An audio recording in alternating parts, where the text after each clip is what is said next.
Сәлеметсіздер ме оқушылар, бүгін 22-ші сабақ ауданның өлшем бірліктері.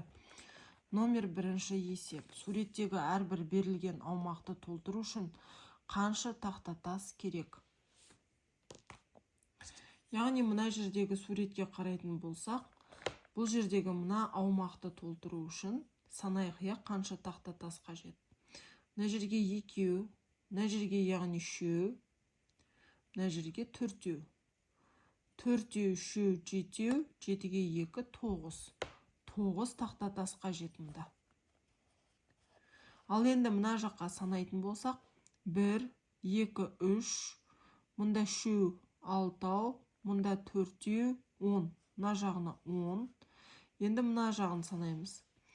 1, 2, 3, яғни сонда 5, мұнда 4 болса, сонда бұл жағына да 9 кереккен.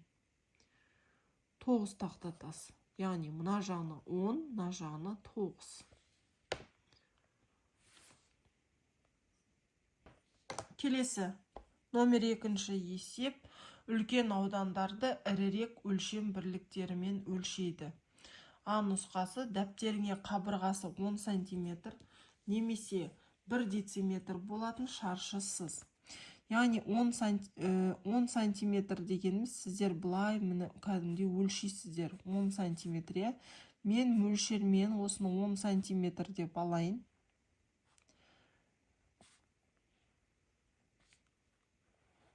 Яғни мұнда жазамын 10 сантиметр.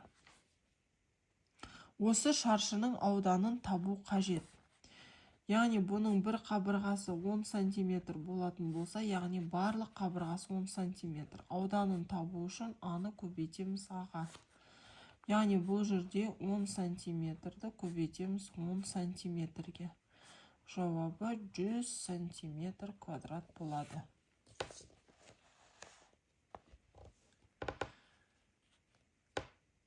Келесі, ә нұсқасы, сәуленің бөлмесінің еденінде қабырғалары 1 метр болатын шаршы тәріздес кілем жатыр. Бұл 1 метр квадрат дейді. Яғни бұл жерде қабырғалары 1 метр дегеніміз, ол дегеніміз мына жағы 100 сантиметр, мына жағы да 100 сантиметр, бұлай да 100, бұлай да 100. Яғни 100 сантиметріміз. Яғни бұлай 1 метрде 100 сантиметр бар. Енді қабырғалар 100 сантиметр болатын шаршы тәріздес кілем жатыр дейді. Яғни дәл осындай кілем жатыр екен сәуленің бөлмесінде. Бұны 1 метр квадрат деп атайды. Яғни бұл жерде ауданын табу үшін, егер бұлай болады, ауданы белгісіз, ауданын табатын болсақ, А көбейту А. Яғни 100-ді көбейтеміз 100-ге. Сонда бізде 10.000 сантиметр квадрат шығады. Келесі, Б нұсқасы, саяжай және бау-бақшалардың ауданын сотықпен өлшейтінін сен білесің бе? Яғни мына біздің үйіміздің тұрып жатқан үйіміздің, яғни жеріміздің ауданын сотықпен өлшейміз, сотықпен айтамыз. Яғни менің үйімнің жер учаскемнің өлшемі 10 сотық, 8 сотық деп айтамыз. Осындай үлкен, яғни саяжай, бау-бақша, мына үйіміз тұрған біздің жеріміздің өлшемін сотықпен өлшеп айтамыз. Келесі, номер 3 есеп. Инженер-конструктор 1 метр квадратпен 1 дециметр квадраттың кішірейтілген сызбасын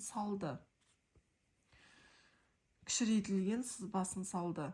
Енді 1 дециметр квадратта қанша сантиметр квадрат бар? Бар дейді. 1 метр квадратта қанша дециметр квадрат бар дейді. Яғни бұл жерде 1 дециметр квадрат шаршы ғой. Бұл жерде бізде 100 сантиметр квадрат бар екен. Яғни бізде мынандай қанша квадрат барын анықта, яғни мынандай квадраттан санасаңыздар 1, 2, 3, 4, 5, 6, 7, 8, 9, 10. Яғни мына жақта 10, я? 10 төргөз бар. Мына жақта да 10 бар. 10 бар. Енді 10-ға 10-ды көбейтсек 100.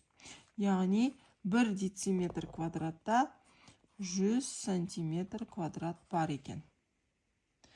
Ал енді 1 метр квадратта 100 дециметр квадрат бар. Яғни бұл жерде де 1, 2, 3, 4, 5, 6, 7, 8, 9, 10. Мына жағымызда да 10. Яғни мына жағымызда да 10 квадраттан. Енді 10-ды 10-ға көбейтсек 100 дециметр квадрат болады. Яғни 100 дециметр квадратта 10 000 сантиметр квадрат бар.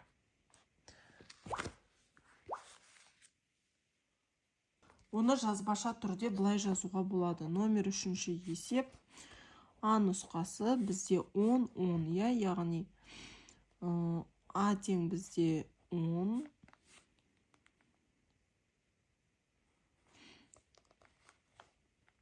Б тең бізде 10. Енді бұл жерде А нұсқасында жалпы бізде қанша квадрат сантиметр квадрат немесе дециметр квадрат бар екен есепте деп тұр. Бізде А тең бізде 10 сантиметр, яғни мына 1 квадрат бізде 10 сантиметрге тең. 10 сантиметрден бізде 10 бар. Бұлай 10, бұлай 10. Сол себепті 10-ға 10-ды көбейтсек бізде 100 сантиметр квадрат бар. Ал 100 сантиметр квадрат дегеніміз бізде 1 дециметр квадратқа тең. Дәл солай мына жақта А нұсқасында, яғни бізде бұл жерде 10 дециметрден 10 квадрат бар екен. Бұл жерде де ауданын табатын болсақ, 10-ды 10-ға көбейтсек 100 дециметр квадрат болады. Ал енді 100 дециметр квадратта 1 метр квадрат бар екені бізге мәлім. Келесі номер 4-ші есеп. Яғни бұлай жазамыз. 5 метр квадрат қосу 45 метр квадрат. Сонда 50 метр квадрат болады. 9 метр квадрат көбейту 4 бізде 36 метр квадрат болады. 35 метр квадрат бөлеміз 7-ге. Сонда 5 метр квадрат болады. Келесі 500 метр квадрат азайту 235 метр квадрат. Бұл жерде 265 метр квадрат бар. Келесі 35 метр квадрат қосу 29 метр квадрат. Сонда 74 метр квадрат бар. Келесі 3 дециметр квадрат қосу 506 дециметр квадрат. Сонда бізде болады 509 дециметр квадрат.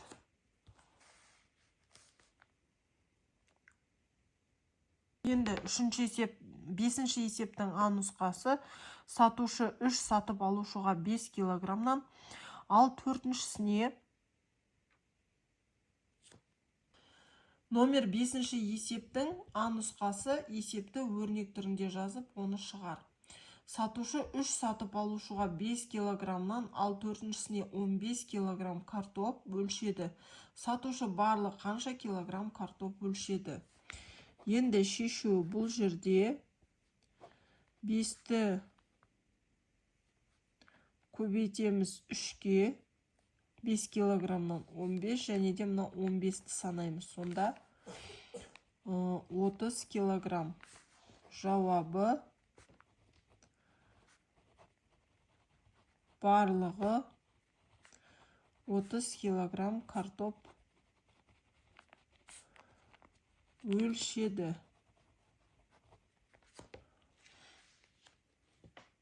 Келесі бұл жерде 5-ші есептің А нұсқасы. Қорапта 25 килограмм кәмпит бар. Кәмпит 5 қағаз қапшықтың әрқайсына 2 килограммнан салынды. Қорапта қанша килограмм кәмпит қалды? Шешуі: 25 азайту 5 көбейту 2. Яғни 25 азайту 10 тең 15. Жауабы 15 килограмм кәмпит қалды.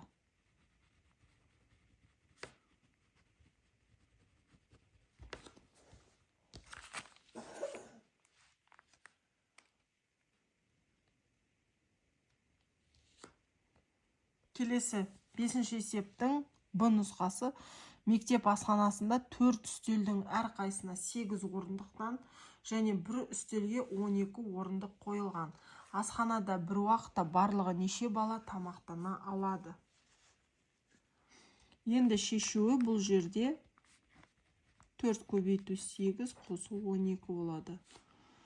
Сонда 32, 32-ке 12 бізде 44 болады. Жауабы барлығы 44 бала тамақтанады.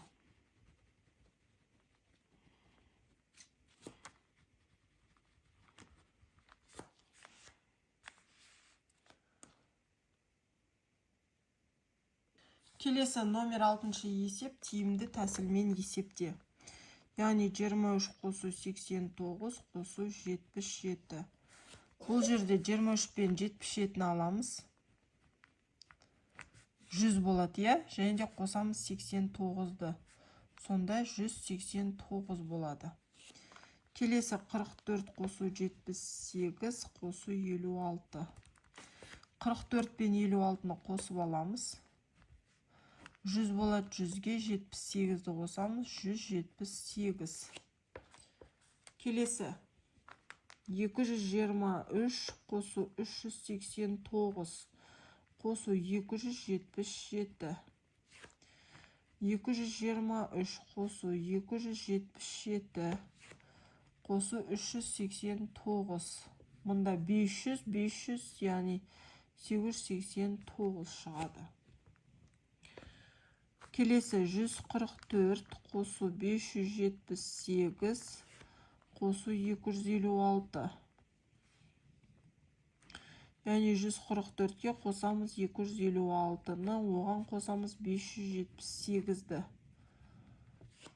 578-ді. Енді жақшаның ішін есептейтін болсақ, бізде 400 шығады. 400, 400-ге 578-ді, яғни 978 болады екен.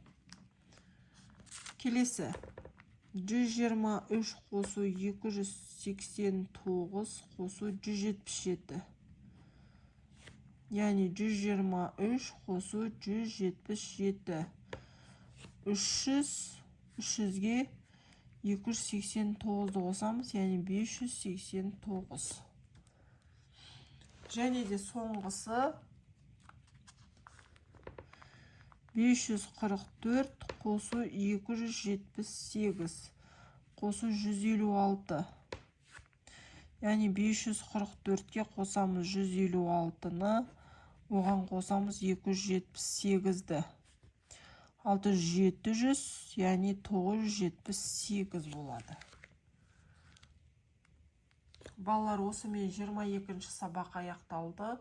Менімен болғандарыңызға рахмет. Маған тіркеліп, лайк басып, комментарий жазуды ұмытпаңыздар.